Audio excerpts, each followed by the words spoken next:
Hello dear students, कैसे हैं आप सब। ये आपका बंधुत्व जाति वर्ग 600 ईसा पूर्व से 600 ईस्वी का भाग 2 है। इससे पहले हमने भाग 1 को हम पढ़ चुके हैं। ठीक है, चलिए स्टार्ट करते हैं। तो इसमें मैंने आपको बताया था महाकाव्य कालीन, ये पूरा जो चैप्टर है इसमें, इससे पहले वाले टॉपिक में हमने महाभारत के बारे में पढ़ा था। तो वो काल जिसमें रामायण और महाभारत रची गई थी, ठीक है, लिखी गई थी, रची गई थी, उस काल को हम क्या कहते हैं, महाकाव्य कालीन समाज या महाकाव्य काल उसको कहा जाता है। तो उस टाइम की सामाजिक दशा कैसी थी, आर्थिक कैसी थी, राजनीतिक कैसी थी, ये जो टॉपिक है ये उस सब पर प्रकाश डालेगा। तो पहला जो इसका टॉपिक है, महाकाव्यकालीन सामाजिक दशा। तो महाकाव्य काल में समाज की दशा कैसी थी, उस पर बात करते हैं। समाज में 4 वर्ण व्यवस्था प्रचलित थी। चतुर्वर्ण व्यवस्था जो कि मैं आपको पहले ही बता चुकी हूँ, वैदिक काल से ये प्रचलन में थी। ठीक है, 4 वर्ण, ब्राह्मण, क्षत्रिय, वैश्य और शूद्र। तो ये चारों वर्ण पहले से ही समाज में प्रचलित थे। और ये मैं आपको पहले भी बता चुकी हूँ कि उस समय चतुर्वर्ण व्यवस्था जो थी कठोर नहीं थी। जो व्यवस्था थी वो कैसी थी, कर्मगत थी। मतलब कोई भी व्यक्ति किसी भी कर्म के आधार पर उस वर्ण का व्यक्ति वो हो जाता था। अगर कोई ब्राह्मण के घर में बच्चा पैदा हुआ है लेकिन वो अगर व्यवसाय कर रहा है तो उसको हम वैश्य मानेंगे, वैश्य वर्ण का। वो ब्राह्मण की संतान है करके ब्राह्मण नहीं नहीं होगा। ठीक है, तो इस प्रकार की व्यवस्था उस समय समाज में थी। लेकिन धीरे धीरे हमने देखा कि समाज में किस प्रकार से बाह्य प्रवेश हुए, बाहरी तत्वों का प्रवेश हुआ। और जो सामाजिक जो कानून करता थे, समाज का निर्माण करने वाले थे, जो उस समय की थोड़े कंजर्वेटिव रूढ़िवादी टाइप के लोग थे, उन्होंने समाज में इस प्रकार की हमारी रक्त की शुद्धता बची रहे, उन सबको ऐसी प्रकार की रक्त की शुद्धता बचाए रखने के लिए क्या किया कि हमारे नियमों में किसी प्रकार का फेर बदल ना आए। ठीक है, तो और हमें क्योंकि लाभ ब्राह्मणों को होता था, तो इस चीज को मेंटेन रखने के लिए, बनाए रखने के लिए उन्होंने क्या किया कि चतुर्वर्ण व्यवस्था को कठोर कर दिया। तो उसको जन्मगत बना दिया, यानी कि ब्राह्मण के घर में अगर संतान पैदा हुई है तो वो क्या कहलाएगी, ब्राह्मण होगी। ये हम पहले भी देख चुके हैं आगे के टाइम में। तो यही कुछ हाल महाकाव्यकालीन टाइम पर भी था। महाकाव्य काल यानी कि जब रामायण महाभारत का दौर चल रहा था, उस समय भी समाज में ये 4 वर्ण व्यवस्था प्रचलित थी समाज में। और सबसे जो निकृष्ट कोटि की जो जिसकी जो हालत जो सबसे खराब थी, वो शूद्रों की और अस्पर्शों की थी। ठीक है, अस्पर्श जाति को तो बिल्कुल ही, मतलब जिन्हें अछूत कहते हैं, स्पर्श जिनको छुआ भी न जा सके, जिनके हाथ का पानी नहीं पी सकते थे। आपने देखा होगा अभी भी पहाड़ों में कई जगह पे ऐसा, अब तो खैर शिक्षा की वजह से ये सब बहुत कम हो गया है और ये करना भी नहीं चाहिए क्योंकि मानवता के खिलाफ है ये चीजें। लेकिन उस समय का, उस काल में ये चीजें बहुत ज्यादा मायने रखती थी। लोग बहुत ही ज्यादा इन चीजों को मानते थे, है ना, कि कोई अस्पर जाति का व्यक्ति है, शूद्र जाति का व्यक्ति है, तो वो किसी ब्राह्मण या क्षत्रिय के कुएं से पानी नहीं भर सकता, वो किसी मंदिर में नहीं जा सकता, उन्हें वेद पुराण पढ़ने का अधिकार नहीं है। ठीक है, तो इस प्रकार की जो व्यवस्था थी समाज में चली थी। तो सबसे जो दयनीय दशा थी समाज की, वो किसकी थी, शूद्रों और अस्पृश्यों की थी। उस समय के जो बहुत से चीनी यात्री भारत में आए थे, जैसे ह्वेंसांग फायान, इन लोगों ने भी इसका वर्णन लिखा हुआ है कि किस प्रकार अस्पृश्य लोग, किस प्रकार से उनका जीवन था। कोई अछूत अगर नगर के अंदर प्रवेश करता था तो उसे क्या करना पड़ता था, ढोल पीटना पड़ता था, कि अपने आने की सूचना देनी पड़ती थी कि हम आ गए हैं, ताकि जो नगर के और उच्च वर्ग के लोग हैं वो क्या करें, अपना अलर्ट हो जाए, मतलब सतर्क हो जाए कि हाँ भैया एक निम्न कोटि का, एक अस्पर्श अछूत हमारे नगर में आया हुआ है। जैसे चांडाल लोग होते थे, है ना। चांडाल जानते हैं कौन होते हैं, चांडाल जो जो शमशान घाटों में डेड बॉडी का दाह संस्कार करते थे, है ना, तो उस प्रजाति को चांडाल कहा जाता था। तो इस प्रकार से ऐसी कुछ व्यवस्था हमारे उस समाज में, महाकाव्यकालीन समाज के टाइम, महाकाव्यकालीन समाज की ऐसी दशा थी। स्त्री और पुरुष दोनों ही में बहु विवाह प्रथा प्रचलित थी। ठीक है, यानी कि कोई औरत हो या आदमी हो, दोनों ही क्या कर सकते थे, एक से अधिक विवाह कर सकते थे। लेकिन हालांकि महिलाओं के लिए ये उतनी ज्यादा प्रचलन में नहीं थी। बहुत कम, बहुत रेयर केस ऐसे मिलते हैं जिसमें महिलाएं अधिक विवाह करती थी। लेकिन हाँ, जो हायर क्लास के यानी उच्च वर्ग के जो पुरुष होते थे, वो एक से अधिक विवाह करते थे। जैसे कि आपने देखा होगा राजा दशरथ, उनकी 3 रानियां थी, है ना, कौशल्या, कैकेयी और सुमित्रा। ऐसे ही द्रौपदी है तो द्रौपदी के 5 पांडवों से उनका विवाह हुआ था। तो ऐसे ही कुछ समाज के उस समय के बहुविवाह प्रथा के उदाहरण है। तो उस समय बहुविवाह प्रथा समाज में प्रचलित थी।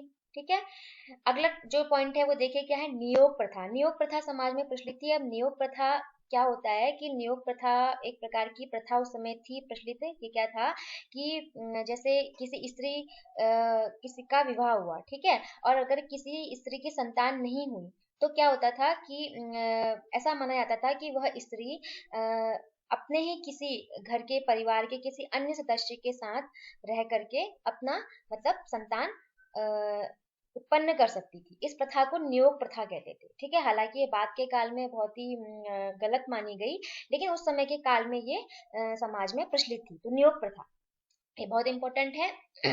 पैतृक संपत्ति पर पुत्रियों का कोई अधिकार नहीं था। अगर महिलाओं की बात करें, उनके अधिकारों की बात करें, तो पुत्रियों का उनके पिता की संपत्ति पर कोई राइट नहीं होता था, ठीक है। और अपने गोत्र से बाहर क्या होता था, उनका विवाह अन्य गोत्र में कर दिया जाता था। गोत्र व्यवस्था क्या थी ये भी मैं आपको ऑलरेडी इससे पहले वाले टॉपिक में पढ़ा चुकी हूँ, और जो वैदिक काल वाला चैप्टर मैंने आपको पढ़ाया था उसमें भी मैंने आपको गोत्र व्यवस्था के बारे में पढ़ाया था। तो आई होप आपको पता होगा गोत्र क्या था। मैं बार बार उसको रिपीट नहीं करूंगी, टॉपिक लंबा हो जाता है। तो अगर आपको नहीं समझ में आ रहा है तो आप पहले के लेक्चर्स, पहले की वीडियोस देख सकते हैं कि गोत्र व्यवस्था क्या थी, ठीक है। समाज में 8 प्रकार के विवाह प्रचलित थे, ठीक है, ये भी मैं आपको इससे पहले वाले टॉपिक में पढ़ा चुकी हूँ। और समाज में 8 प्रकार के विवाह कौन कौन से थे वो पूरा मैंने डिटेल आपको इससे पहले वाले टॉपिक में पढ़ाया हुआ है, ठीक है। जो उच्च घराने की स्त्रियां शिक्षा प्राप्ति के क्षेत्र में स्त्रियों का कैसा कैसा वो उनका कैसा वो था कि स्त्रियां जो उच्च घराने की हायर क्लास की जो औरतें होती थी उनको शिक्षा प्राप्त करने का अधिकार था, ठीक है। लेकिन ऐसा हम नहीं कह सकते कि समाज की हर वर्ग को शिक्षा उचित समान रूप से दी जाती थी, लेकिन इतनी दयनीय दशा भी महिलाओं की नहीं थी, ठीक है। तो उनको जो है उनके जो क्षमताएं थी उनके अनुसार उनको शिक्षा दी जाती थी। और अधिकतर पुत्रियों को शिक्षा जो है वो घरों पर ही दी जाती थी। जैसे गुरुकुल और आश्रम उस समय होते थे, तो गुरुकुल और आश्रम में अधिकतर राजकुमार या जो क्षत्रिय वर्ग के व्यक्ति वर्ग के लड़के होते थे, है ना, उनको जाने दिया जाता था। हालांकि कुछ कुछ महिलाएं भी आश्रम में गुरुकुलों में शिक्षा प्राप्ति के लिए जाती थी, लेकिन ऐसे उदाहरण हमको बहुत कम ही देखने को मिलते हैं। उस समय की कुछ ऐसी स्त्रियां जो शिक्षित थी और अपने समय में बहुत ही ज्यादा अच्छी मानी जाती हैं। उन्होंने बहुत जैसे कि द्रौपदी है, सुलभा है, उत्तरा है, ठीक है, ये उस समय की काल की कुछ शिक्षित महिलाओं के उदाहरण हैं। भोजन कैसा खाना खाते थे, शाकाहारी मांसाहारी दोनों प्रकार का भोजन उस समय प्रचलित था, ठीक है। जौ, तिल, चना इस प्रकार की फसलें उगाई जाती थी। मनोरंजन के लिए अब टीवी और मोबाइल तो होते नहीं थे, तो कैसे मनोरंजन करेंगे, मनोरंजन भी समाज में लोगों के लिए बहुत आवश्यक है। तो वो लोग शिकार करते थे, नृत्य, संगीत, मल्ल युद्ध, ठीक है, कुश्ती वगैरह, गदा युद्ध भी उस समय खेला जाता था। और चौसर, ठीक है, चौसर का खेल खेला जाता था। देखा होगा आपने मामा सपुन्नी को, कैसे उन्होंने पांडवों को चौसर के खेल खेल में हराया था। तो उस समय के इस प्रकार के खेल थे जो कि मनोरंजन के साधन थे, और उससे लोग अपना भरपूर मनोरंजन किया करते थे। संस्कृत और प्राकृत भाषा चलन में थी, ठीक है, संस्कृत और प्राकृत भाषा का प्रयोग होता था। और ग्रहों नक्षत्र विद्या का भी इन लोगों को पूरा लगभग बहुत ज्ञान था, और ये लोग बहुत इंटरेस्ट लेते थे इस प्रकार की विद्याओं को सीखने में। और अ, इस प्रकार की सामाजिक दशा उस समय के हमारे समाज की रही थी। आगे चलते हैं। अब महाकाव्य काल की आर्थिक दशा कैसी थी, तो अर्थव्यवस्था कैसी थी। मुख्य व्यवसाय कृषि था, खेती, ठीक है। पशुपालन भी ये लोग करते थे, और बिल्कुल वैसा ही जैसे वैदिक काल में भी था, है ना। वैदिक काल में हमने देखा था कि मेन व्यवसाय उन लोगों का पशुपालन था। बाद बाद में उन्होंने कृषि को अपनाना शुरू कर दिया था, है ना, उत्तर वैदिक काल में मैंने पढ़ाया था आपको। तो कृषि, अब इस महाकाव्य काल तक आते आते खेती लोगों का मुख्य व्यवसाय हो गया था, और वो लोग पशुपालन भी लेकिन साथ में किया करते थे। कृषि के लिए बैल, हल का यूज करते थे, ठीक है। और सिंचाई की भी नॉलेज उन लोगों को थी, सिंचाई करते थे वो लोग, नहरें निकालते थे और उससे सिंचाई की व्यवस्था भी किया करते थे। गेहूं, जौ, तिल, चना ये फसलें उगाई जाती थी। और वस्त्र उद्योग, सूती, ऊनी, रेशमी इस प्रकार के वस्त्रों का भी वो लोग बखूबी प्रयोग करते थे। इसके अलावा समाज में चमड़ा उद्योग, लौह उद्योग, स्वर्ण उद्योग ये सब भी प्रचलन में था। व्यापार आंतरिक और बाह्य दोनों प्रकार के व्यापार प्रचलन में थे। और व्यापार में मुख्य रूप से एक जो संगठन था, व्यापारियों का जो एक संगठन था उसे क्या कहते थे, श्रेणी कहते थे। क्या कहते थे, श्रेणी। ये बहुत इंपॉर्टेंट टर्म है श्रेणी, इसको आप याद रखिएगा। तो व्यापार के जो व्यापारिक संगठन होते थे व्यापारी लोगों के, वो क्या कहते थे, उनको श्रेणी कहते थे। तो ये श्रेणियां व्यापारिक काम में, व्यापार में बहुत ही महत्वपूर्ण भूमिका निभाती थी, ठीक है।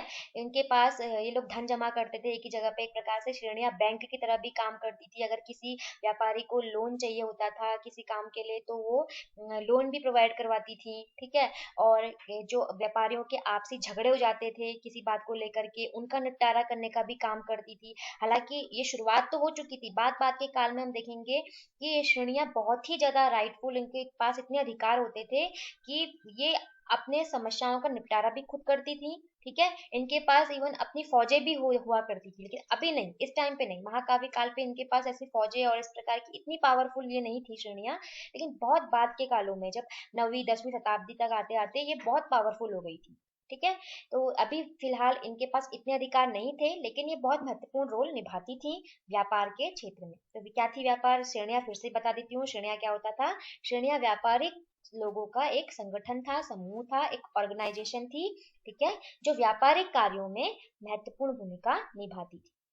व्यापार वस्तु विनिमय यानी कि वस्तु विनिमय के माध्यम से होता था, एक बार्टर सिस्टम, ठीक है। कैसे, जैसे कि हमने सिंधु घाटी सभ्यता के काल में पढ़ा था कि एक वस्तु के बदले दूसरी वस्तु को दे करके वस्तु विनिमय के माध्यम से व्यापार किया जाता था। लेकिन हम ऑलरेडी जान चुके हैं कि 6ठी शताब्दी ईसा पूर्व से ही मुद्रा का चलन हो चुका था, है ना। सबसे पहली मुद्रा कौन सी थी? आहत मुद्रा। पंचमार्क कॉइन, कॉइन माने सिक्के, और पंचमार्क जिनको हम इंग्लिश में पंचमार्क कॉइन कहते हैं और हिंदी में हम इनको आहत सिक्के कहते हैं। मैंने आपको पढ़ाया था यह आहत सिक्के भी। तो आहत सिक्के चांदी या तांबे इन धातुओं के बनाए जाते थे, और आकार प्रकार में कोई इनका निश्चित आकार तो नहीं था, और ठप्पे मार के इन पे कोई ना कोई चिन्ह दाग करके इनको बनाया जाता था। तो इस प्रकार से मुद्रा तो ऑलरेडी चलन में आई चुकी थी। तो महाकाव्य काल में भी व्यापार जो था वो वस्तु विनिमय या मुद्रा के माध्यम से ही होता था। तो ये थी महाकाव्यकालीन समाज की आर्थिक दशा।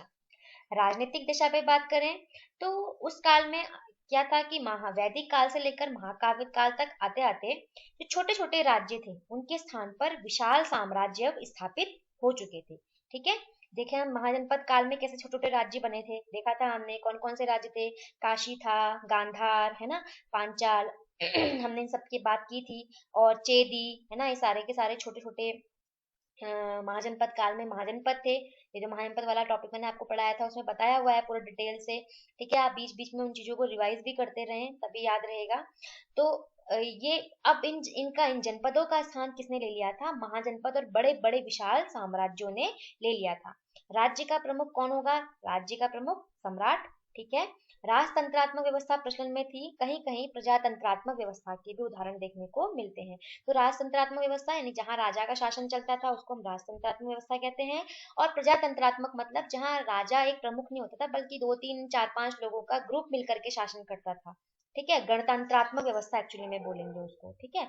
तो गणतंत्रात्मक व्यवस्था भी समाज में प्रचलन थी। यहाँ पे प्रजातांत्रिक लिख दिया, आप इसको प्रजातांत्रिक ना कहकर हम इसको गणतांत्रिक कहें तो ज्यादा अच्छा रहेगा। तो ये गणतांत्रिक व्यवस्था भी समाज में प्रचलित थी। तो दो प्रकार की व्यवस्थाएं मेनली समाज में थी, राजतंत्रात्मक और गणतंत्रात्मक। गण मतलब लोगों का शासन, ठीक है। राजा को शासन कार्य में सहायता देने के लिए मंत्री परिषद और सभा, ये दो संस्थाएं होती थी। तो राजा जैसे आज भी होता है ना, कैबिनेट मंत्री होते हैं, तो जो प्रधानमंत्री होता है वो उनकी सलाह परामर्श से ही सारे निष्कर्ष निकाले जाते हैं समाज में, है ना। तो ये आप आज भी देखते हैं। तो वही टाइम टाइप का उस समय भी था कि राजा मेन प्रमुख होता था और उसको हेल्प करने के लिए शासन को कैसे चलाना है, किस प्रकार से शासन व्यवस्था को सुचारू ढंग से काम करना है, ठीक है। तो इसके लिए मंत्री परिषद होती थी, मंत्रियों का एक ना संगठन होता था, और सभा, ये दो संस्थाएं थी जो कि राजा को उनके शासन के कार्यों में हेल्प करती थी, ठीक है।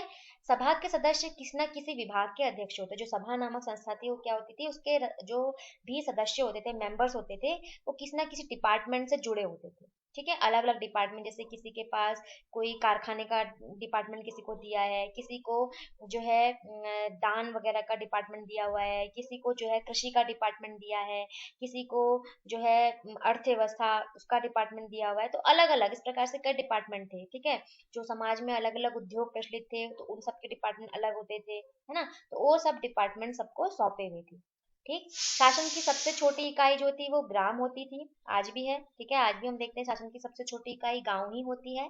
उसके पश्चात 10 ग्राम, विष्टि ग्राम, शतग्राम, सहस्त्र ग्राम और सबसे ऊपर राज्य। तो इस प्रकार से कुछ डिवाइड डिवाइड किया हुआ था। तो जैसे आज हम देखते हैं, सबसे पहले क्या होता है, सबसे ऊपर देश होता है, देश के अंदर राज्य होते हैं, राज्य से छोटे क्या होंगे, राज्य के अंदर फिर क्या आते हैं, जिला आता है ना, जिला के अंदर फिर ब्लॉक आते हैं, तहसीलें जिनको हम बोलते हैं, फिर सबसे छोटा गांव। तो इसी प्रकार से कुछ उस टाइम पर भी शासन, क्योंकि इतने बड़े, उसको एक एक साथ तो शासन चलाना मुश्किल है ना, तो उनको इकाइयों में बांट दिया। सबसे छोटी इकाई गांव है, उसके बाद 10 ग्राम, मतलब कई दो 10 गांवों का मिलाकर समूह बन गया 10 ग्राम, विष्टिग्राम तो उससे बड़ा हो गया, शतग्राम 100 ग्राम गांवों का समूह हो गया तो उससे बड़ा, सहस्त्रग्राम 1000 गांवों का समूह हो गया तो उससे बड़ा, और सबसे ऊपर राज्य, उन सबको मिलाकर राज्य हो गया, नहीं राज्य के अंदर ये सारी चीजें आ जाएंगी। ठीक है। आय का मुख्य साधन भूमि कर था। राजा कि जो अधिकारी होते थे वो प्रजा से कर एकत्र करते थे और राजकोष में जमा करते थे। तो कर देने का जो वो था, राइट था, वो कर देने का राइट क्या कहें, एक प्रकार से कह सकते हैं कि कर जो दिया जाता था वो समाज का हर व्यक्ति के लिए कर देना अनिवार्य था, टैक्स है ना। हम आज हम देखते हैं कि हम भी आजकल क्या करते हैं, कर जमा करते हैं, उसी से तो सारी व्यवस्थाएं चल रही हैं। ठीक है। राजस्व कहाँ से आएगा, वरना शासन चलाने के लिए राजस्व कैसे आएगा, रेवेन्यू कहाँ से, सरकार कहाँ से देगी पैसा। तो ये सारी चीजें उस समय भी थी। तो राजा क्या करता था, राजकोष में धन जमा करने के लिए प्रजा से ही कर एकत्र करता था। तो भूमि कर, कृषि कर, है ना, हर चीजों पर टैक्स लगता था उस टाइम पर भी, अनाज का कर, इवन कितनी छोटी छोटी चीजों पर कर लगता था। हमने जब 11th की क्लास में सारे टॉपिक पढ़े थे, हमने देखा था कि किस प्रकार से कर लिया जाता था पादरियों से, चर्च किससे लेता था, छोटे छोटे जो राज्य के लोग होते थे उनसे भी कर लेता था, है ना। टिथ और टैली, इस प्रकार के कर मैंने आपको पढ़ाए थे, याद होगा आपको 11th क्लास में। तो ऐसे ही, तो यहाँ पर भी जो है कई प्रकार के कर समाज से लिए जाते थे और राजकोष में उनको जमा किया जाता था।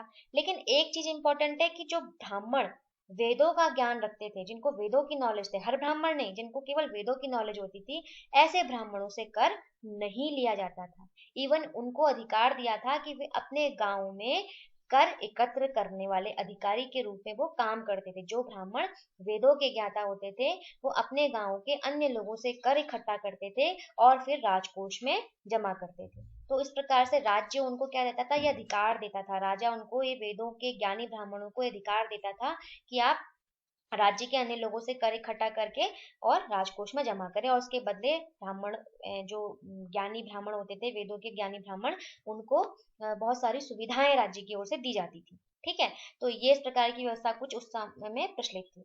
न्याय व्यवस्था, न्याय कौन करता था, राजा ही करता था अपनी मंत्रियों की सलाह से, परामर्श से।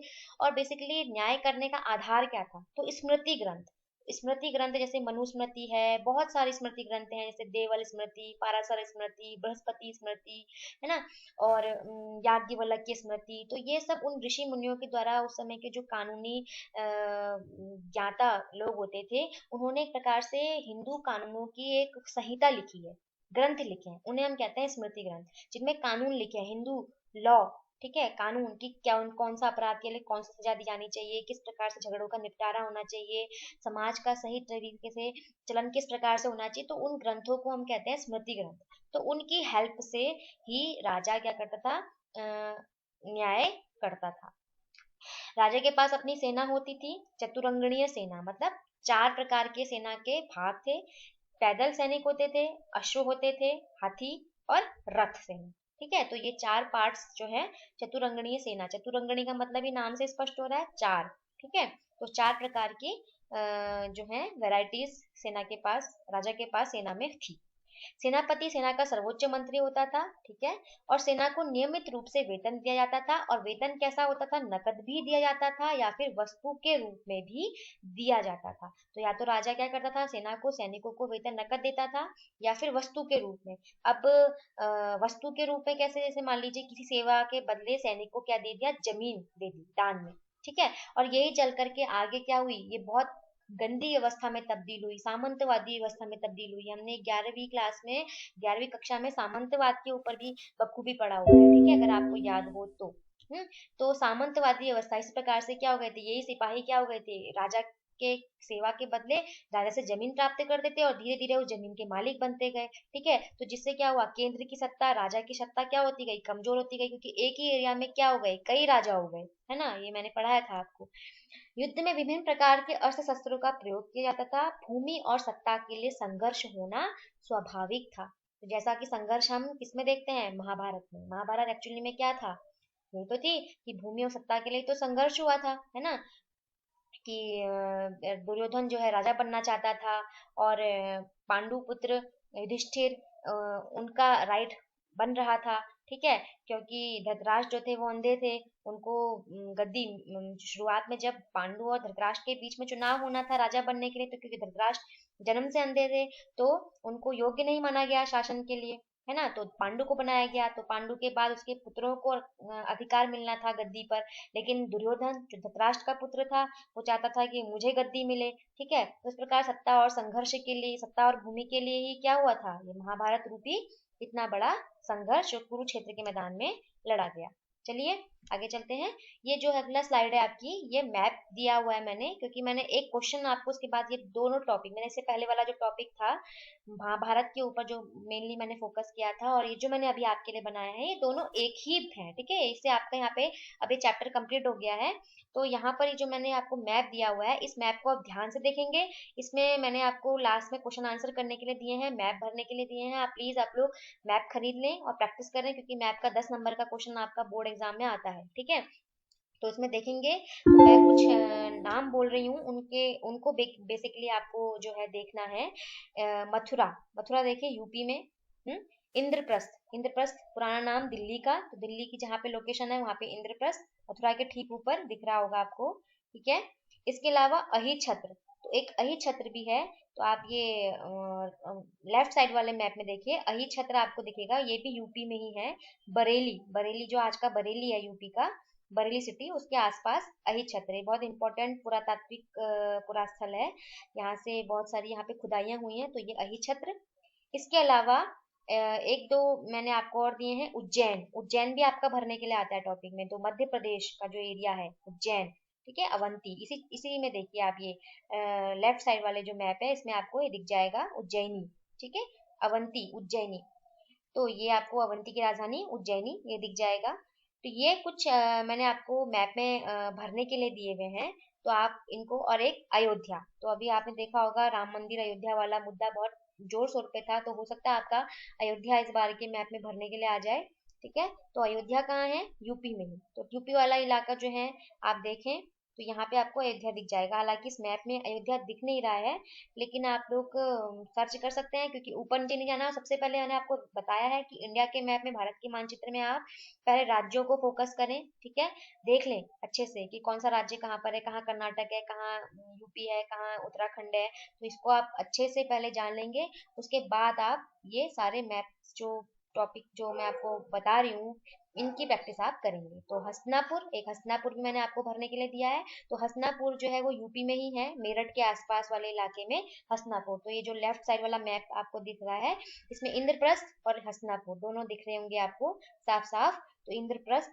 जो है वो दिल्ली, आज का दिल्ली, प्राचीन नाम इंद्रप्रस्थ था दिल्ली का, ठीक है, और उसी के ऊपर मेरठ के आसपास वाला इलाका ये हस्तिनापुर। तो ये आपका यहाँ पे टॉपिक खत्म होता है। नेक्स्ट स्लाइड जो है वो आपकी प्रश्नोत्तर के ऊपर है, तो ये प्रश्नोत्तर अगर आपने टॉपिक ध्यान से सुना होगा तो आप निश्चित रूप से कर पाएंगे।